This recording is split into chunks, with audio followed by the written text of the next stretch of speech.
آج کی ویڈیو ایک ایسی پاک باز خاتون کے بارے میں ہے کہ جن کو ہمارے پیارے نبی حضرت محمد صلی اللہ علیہ وآلہ وسلم نے 4 عظیم عورتوں میں شامل کیا ہے۔ وہ 4 عظیم ہستیاں حضرت خدیجہ سلام اللہ علیہ، حضرت فاطمہ علیہ السلام، حضرت مریم علیہ السلام اور حضرت آسیہ علیہ السلام ہیں۔ آئیے بات شروع کرتے ہیں فرعون کی شادی سے۔ فرعون مصر نے ریان بن ولید کی پوتی حضرت آسیہ کو شادی کا پیغام بھجوایا۔ یاد رہے کہ ریان بن ولید وہی بادشاہ تھا جو حضرت یوسف علیہ السلام کے دور میں تھا، اور وہ حضرت یوسف علیہ السلام پر ایمان بھی لایا، اور اس نے حضرت یوسف کو عزیز مصر بھی بنا دیا۔ خیر، جب حضرت آسیہ کو فرعون کی شادی نے پیغام بھیجا تو یہ ان کے والد اور حضرت آسیہ کو بھی ناگوار گزرا، کیونکہ فرعون مصر پہلے دن سے ہی ظلم و بربریت کے لیے مشہور تھا۔ لیکن فرعون نے اپنی بادشاہت کے زور پر جبراً حضرت آسیہ سے شادی کر لی اور دھمکی دی کہ اگر یہ شادی نہیں کریں گی تو آپ کے والدین کو قتل کر دیا جائے۔ شادی ہونے کے بعد بھی اللہ پاک نے حضرت آسیہ کو فرعون سے محفوظ رکھا اور وہ آپ پر قادر نہ ہوا۔ اس بارے میں مفسرین لکھتے ہیں کہ شادی کی پہلی ہی رات جب فرعون حضرت آسیہ سے ہم بستری کے لیے کمرے میں گیا تو اللہ نے اس پر نیند کا ایسا غلبہ ڈالا کہ وہ ساری رات ہی سویا رہا۔ لیکن کچھ کتابوں میں لکھا ہے کہ اللہ نے فرعون کو نامرد کر دیا تھا، جس وجہ سے وہ حضرت آسیہ سے صحبت ہی نہ کر سکا، اور بعض نے لکھا ہے کہ فرعون کو ایسی عجیب بیماری تھی کہ طبیبوں نے اس کی ساری عمر صحبت سے منع کر دیا۔ دیکھا جائے تو یہ بھی حضرت آسیہ کی ایک طرح سے کرامت بھی کہ اللہ نے انہیں کیسے فرعون کے ناپاک جسم سے محفوظ رکھا۔ بعض روایات میں فرعون کی ایک بیٹی کا ذکر بھی ملتا ہے۔ آپ کو یہ بتاتے چلیں کہ وہ لڑکی انہوں نے کسی سے لے کر پالی تھی۔ ایک رات فرعون نے خواب میں دیکھا کہ اس کا محل نابود ہو گیا ہے۔ خوف و وحشت سے اس کا پورا جسم اور وجود لرزنے لگا۔ اس نے نجومیوں کو بلا کر ان سے اپنے خواب کی تعبیر پوچھی۔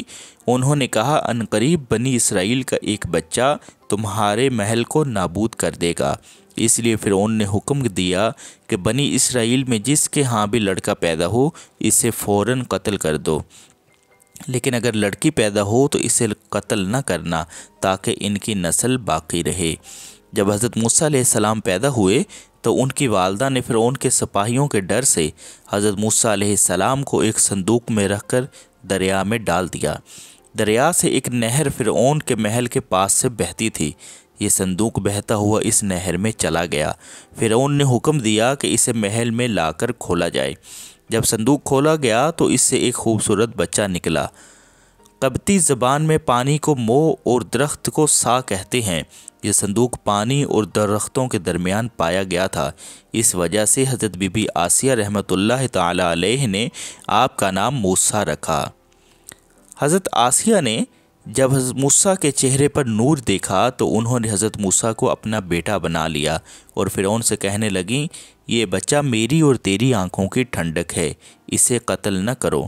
لیکن نامرد فرعون کہنے لگا، اسے تم رکھ لو، مجھے اس کی کوئی حاجت نہیں۔ حضرت محمد صلی اللہ علیہ وآلہ وسلم نے فرمایا کہ اگر آسیہ کی طرح فرعون بھی اس بات کا اقرار کرتا کہ یہ بچہ اس کی آنکھوں کی ٹھنڈک ہے تو ضرور اللہ پاک اسے ہدایت عطا فرما دیتا جیسے آسیہ کو عطا فرمائی۔ حضرت آسیہ سلام اللہ علیہ کو اللہ پاک نے قرآن میں عورتوں کے لیے نمونہ بھی قرار دیا ہے۔ حضرت آسیہ شادی کے پہلے دن سے ہی فرعون کے ظالمانہ اور کافرانہ اقدامات کے خلاف پہاڑ بن کر کھڑی رہیں۔ حضرت موسیٰ نے جب اعلان نبوت کیا اور جب محل میں جادوگروں سے مقابلہ کیا تو یہ دیکھ کر حضرت آسیہ موسیٰ علیہ السلام پر ایمان لے آئیں۔ ایمان لانے کے بعد کافی دنوں تک انہوں نے اس بات کو فرعون سے چھپائے رکھا، لیکن جب فرعون نے خدائی کا دعویٰ کیا اور لوگوں سے خود کو سجدے کروانے لگا تو پھر حضرت آسیہ کھل کر میدان میں آ گئیں اور فرعون کے اس عمل کی سخت مخالفت کی۔ جیسے ہی فرعون کو پتہ چلا کہ میری بیوی بھی موسیٰ کے خدا پر ایمان لا چکی ہے تو اس نے حضرت آسیہ پر بھی ظلم ڈھانا شروع کر دیے۔ روز دن اور رات ان کو مختلف اذیتیں دینے لگا۔ فرعون جیسا کافر شوہر بھی ان کے ایمان کو متزلزل نہ کر سکا، لیکن فرعون نے بہت زیادہ کوششیں کی تاکہ کسی نہ کسی طرح انہیں راہ راست سے منحرف کر دے، لیکن وہ ایسا نہ کر سکا، اور آسیہ بھی اس کی تمام کوششوں کو ناکام بنا کر صرف خدائے واحد کی عبادت میں مصروف رہیں۔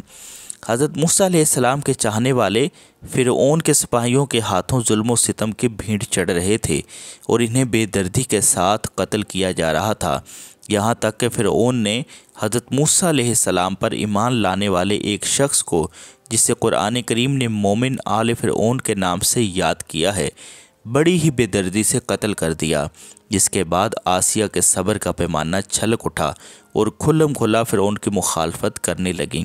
فرعون میں غیظ و غضب کی آگ بھڑک اٹھی اور اس نے اپنی زوجہ آسیہ کو بہت ہی دردناک طریقے سے اذیتیں پہنچائیں۔ اس ظالم نے ان پر بڑے بڑے عذاب کیے، ان کو بہت زیادہ مارا اور زد و کوب کیا اور چمیخا کر دیا، یعنی 4 کھونٹیوں میں آپ کو گاڑھ دیا۔ حضرت آسیہ رضی اللہ تعالی عنہا کے چاروں ہاتھوں پیروں میں لوہے کی کیلیں ٹھونک کر چاروں کونوں میں اس طرح جکڑ دیا کہ وہ ہل بھی نہیں سکتی تھیں، اور بھاری پتھر آپ کے سینے پر رکھ کر ان کو ریت پر دھوپ میں لٹا دیا اور پانی بند کر دیا۔ اللہ اکبر! ایک دفعہ ذرا سوچئے تو صحیح کہ تنہا عورت اور ظالم و جابر شوہر کا محل ہاتھوں اور پیروں میں کیلیں ٹھوک دی گئی ہیں، گرم ریت پر لٹایا ہوا ہے اور سینے پر ایک بھاری پتھر رکھ دیا گیا ہے، پھر بھی حضرت آسیہ سلام اللہ علیہ ایمان پر عزم و استقلال کے ساتھ ان مصائب کے باوجود قائم و دائم رہیں اور فرعون کے کفر سے خدا کی پناہ چاہی۔ ایک روایت تو یہ ہے کہ فرعون نے حضرت آسیہ کی کھال اتروا دی اور پھر ان پر چٹان کو گرا دیا۔ آپ کا مزار پر انوار مصر میں ہی واقع ہے۔ تاریخ انسانی میں حضرت آسیہ کا ایمان پر قائم رہنا، ان کا صبر اور عزم و استقلال ایک بہت بڑا درس ہے۔ اس میں کوئی شک نہیں کہ عورت کے اندر اتنی طاقت موجود ہوتی ہے کہ وہ ہر طرح کے ظلم ستم کے آگے پہاڑ بن سکتی ہے۔ اللہ پاک سے دعا ہے وہ ہم سب کی بے حساب مغفرت فرمائے۔ امید کرتا ہوں کہ آپ کو یہ ویڈیو ضرور پسند آئی ہوگی اور آپ اسے اپنے دوستوں کے ساتھ بھی ضرور شیئر کریں گے۔ اللہ پاک میرا اور آپ سب کا حافظ و ناصر ہو۔ اللہ حافظ۔